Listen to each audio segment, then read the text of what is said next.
vais pas te laisser manipuler ces gens. Jamais de la vie.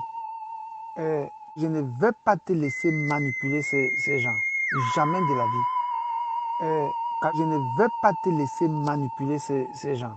Jamais de la vie. L'arrivée de Calibri, Calibro dans cette diaspora, dans toute la diaspora, que ce soit en Europe, que ce soit aux États-Unis, partout, on ne parlait pas des Camerounais. On ne parlait d'aucun Camerounais.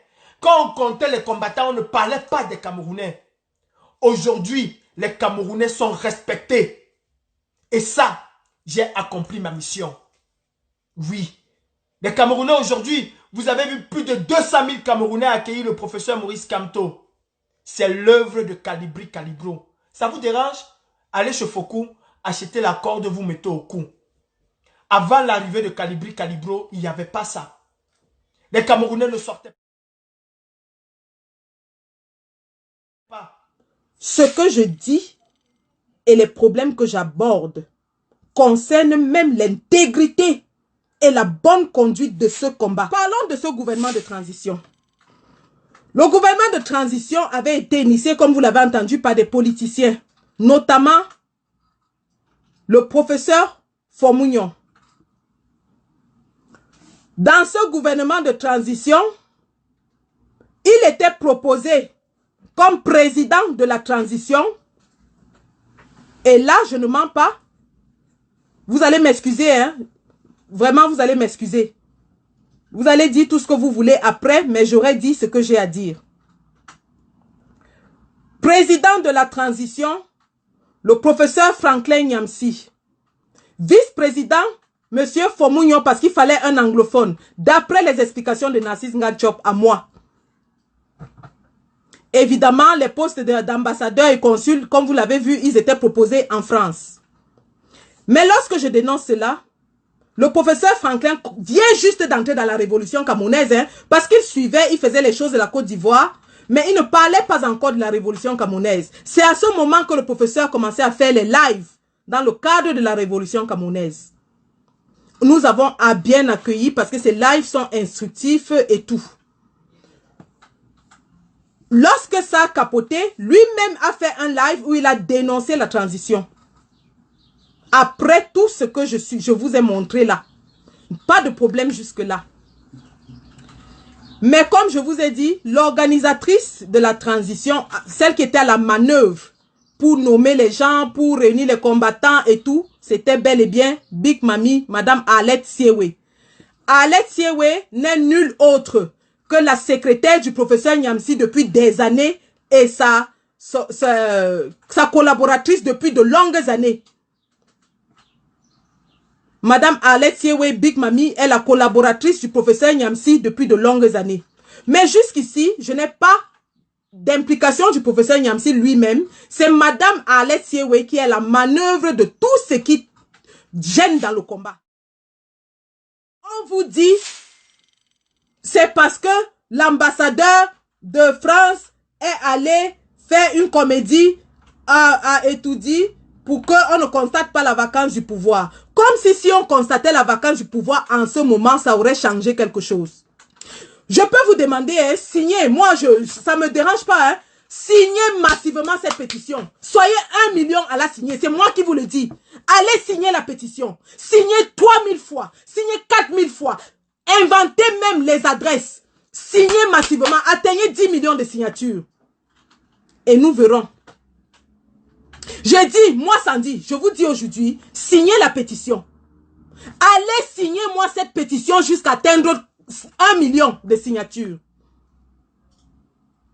Et lorsque vous aurez atteint 1 million de signatures, revenez. Curieusement, la même bande d'individus, quand nous demandons aux Camerounais de rester à la maison le 25 mai, ils appellent au Cameroun. Je dis, ces mêmes gens qui viennent sur la toile, ils vous disent, ils vous affirment que Biya est mort.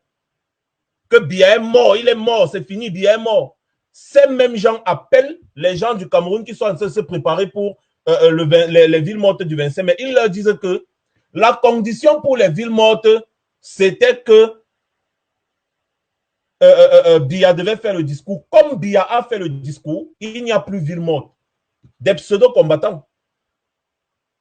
Les Camerounais sont au Cameroun. Ils veulent vraiment observer les villes mortes, même si ça ne prend pas dans tout le pays.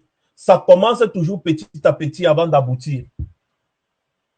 Ils veulent observer des villes mortes parce qu'eux-mêmes, ils en ont marre. Vous les appelez encore de la diaspora pour les décourager. J'ai même vu d'autres qui ne se sont...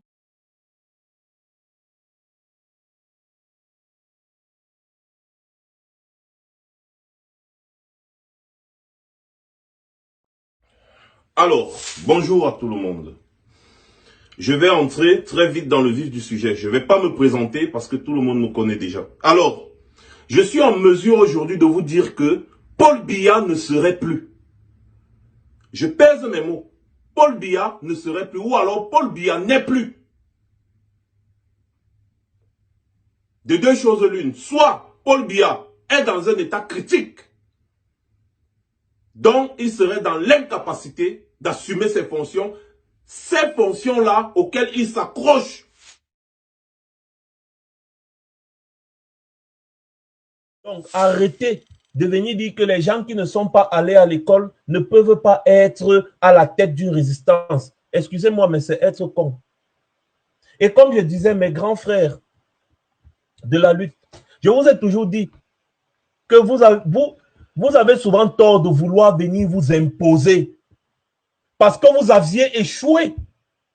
Et vos petits frères, la nouvelle génération est venue redynamiser la lutte, mettre le combat sur les rails. Parce que si vous étiez aussi intelligent, si vous étiez aussi fort que vous le prétendez aujourd'hui, Paul Biya ne serait plus au pouvoir. Si vous aviez fait ce qu'il faut, comme il faut, avec la rigueur et la moralité qu'il faut, Paul Biya serait tombé depuis. Alors, on ne peut pas se vanter aujourd'hui d'être le plus intelligent.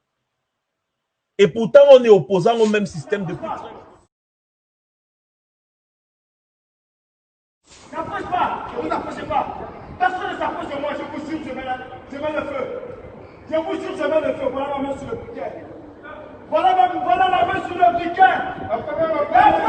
Appelle le pompier. Max, appelle le pompier s'il te plaît. Tout ce que vous voulez. En une seconde, on a touché ce que vous n'avez pas pu faire en 10 ans. Voilà. C'est un député qui me fait sortir. C'est Voilà. un député qui vient dire que j'ai pas la place là.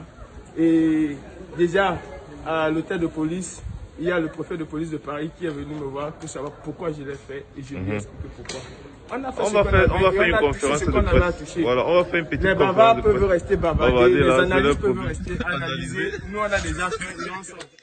Je suis la cible de plusieurs attaques. Je ne vous apprends rien, vous n'ignorez rien. Pourquoi ceci?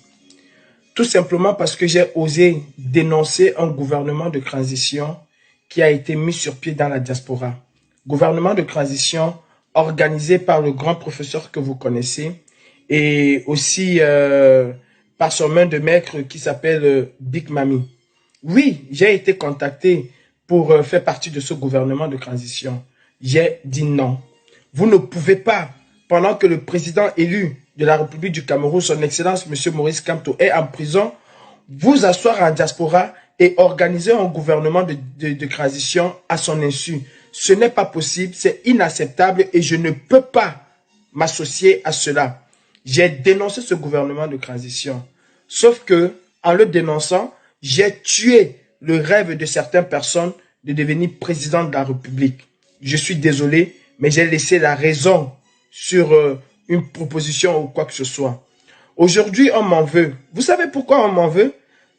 Sachez-le, mes frères, les chancelleries occidentales étaient au courant et avaient financé ce gouvernement de transition. Oui, les chancelleries ont mis de l'argent et cela devait se passer à Genève, au siège de l'ONU. Je ne suis pas allé à l'Assemblée nationale pour faire du folklore. Je ne suis pas allé à l'Assemblée nationale avec de l'eau. J'y suis allé avec 5 litres de carburant. Et bien sûr, oui, j'allais m'immoler. Et ce n'est pas...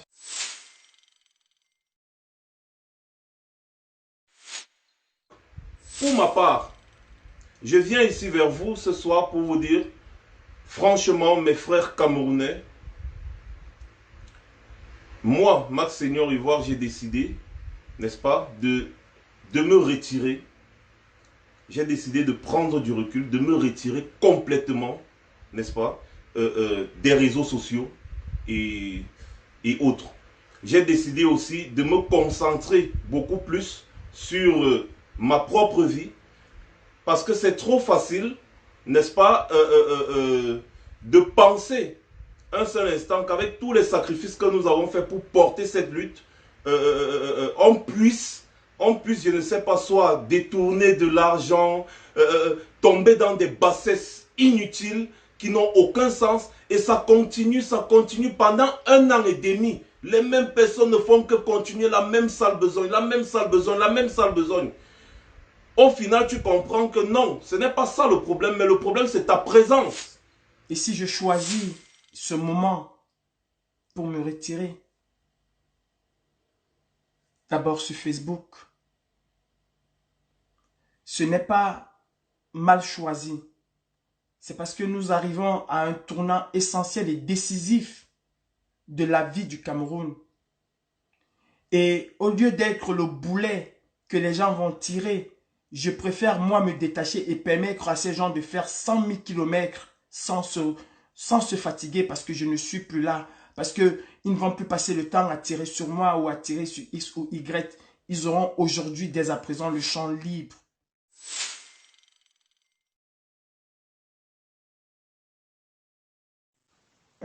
Calibri, je ne vais pas te laisser manipuler ces gens. Jamais de la vie. Je viens de faire un live où j'ai appelé les gens à la paix.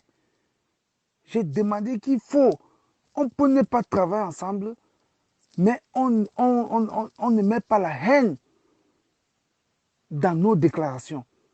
On n'est pas obligé d'être ensemble, mais on n'est pas obligé de s'insulter. Vous venez encore avec ce problème de Niamsi, c'est pourquoi. Quand tu dis qu'on soutient le président élu, mais on soutient quelqu'un qui supporte la transition. Quand vous étiez dans vos affaires de transition là, j'étais dedans. Vous m'avez, tu as entendu mon nom dans vos histoires là. Mais moi, je dis que arrêtez ça. C'est quoi le projet quand vous vous attachez dans une histoire? Je viens de faire un live pour ramener la paix, non? Mais si vous ne voulez pas accepter la paix, mais vous laissez les gens tranquilles, ne manipulez plus les gens.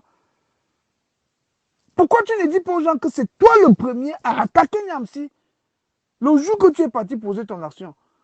Et Niamsi t'a apprécié dans son live, il a apprécié ton action.